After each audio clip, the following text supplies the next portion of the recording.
Today on the center of it all, we'll head to the Toys for Tots present wrapping event in State College. WHVL's brand new show, The Electric Playground, will review some of the year's top games and movies.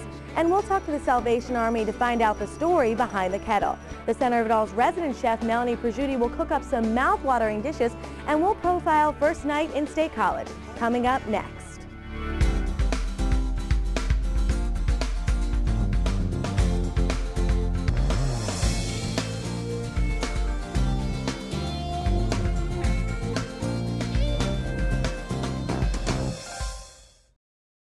Hello and welcome to the center of it all. I'm Tara Berardi. Toys for Tots was started by the Marine Corps Reserve and serves close to 2,000 children in the community. Let's take a look at the volunteers working hard for children in need.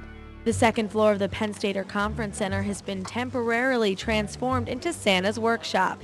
The thousands of games, dolls, stuffed animals, and toy trucks will be given to children who may not receive any other gift this Christmas. Gene Weller and his team of volunteers are wrapping presents as a part of the Center County Toys for Tots program, created to brighten the holidays for families in need. Toys for Tots began with one Raggedy Ann doll, made by the wife of a Marine Reserve major in Los Angeles in 1947.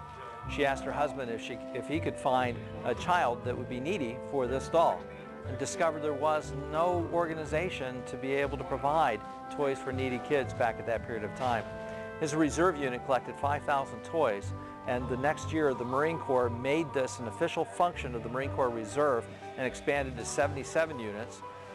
The Toys for Tots Foundation was established in the early 1990s to provide administrative operations control of Toys for Tots, and has continued to expand. That now includes 177 reserve units, plus others like our Marine Corps League detachment here in Centre County, conducting a total of 710 campaigns across the country.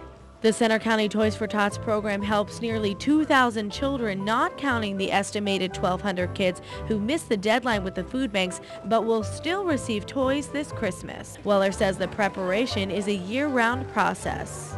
The bulk of this is going to be after that kickoff breakfast, which is usually the week before Thanksgiving, getting all of the boxes and barrels out throughout the community.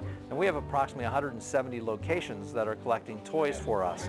And today happens to be the final pickup day, so everything is really going crazy at this point, as we've been inviting the public to come out since Saturday.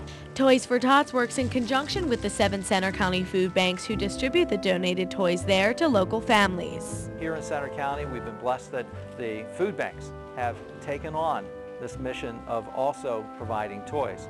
In fact, I had been told years ago that they've embraced this in part because they found that there are many families that are too proud to seek out food and fuel assistance, and are less likely to let their children go without toys during the holidays.